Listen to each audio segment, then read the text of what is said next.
বাঁশঝাড়ের পথ, গভীর রাত, 2টো। রহিম কাজ সেরে ফিরছে। তার মনে কিছুটা ভয়, তবুও সে এগিয়ে চলেছে। গ্রামের আর সব শব্দ, ঝিঁঝি বাতাস হঠাৎ থেমে যাওয়ায় এক অস্বাভাবিক নীরবতা সৃষ্টি হওয়া, থমথমে, ভীতিকর। বাঁশঝাড়ের ভেতরের দৃশ্য। গভীর রাতে রহিম বাঁশঝাড়ের গভীরে সাদা ষাঁড়ের ছায়া দেখতে পায়।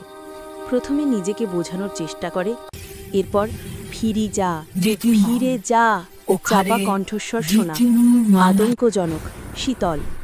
পথের মাঝখানে ভয়ে রহিম বিসমিল্লাহ বলে দৌড়াতে শুরু করে। সে পিছনে তাকিয়ে দেখে ছায়াটি দ্রুত গতিতে তার দিকে এগিয়ে আসছে। ছায়ার মুখে বীভৎস হাসি, এবং সেটা হাঁটার সময় মাটিতে তার পা না থাকা।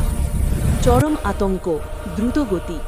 পরবর্তী সকাল, গ্রামবাসীরা রহিমকে বাঁশঝাড়ের মুখে অজ্ঞান অবস্থায় খুঁজে পায়। তার চোখ বিস্ফারিত, রহিমের জ্ঞান ফেরা এবং তার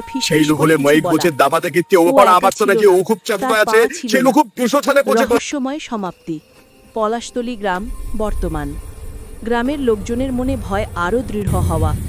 অন্ধকার নামলেই বাঁশঝাড় থেকে সেই শীতল চাপা হাসি শোনা যাবার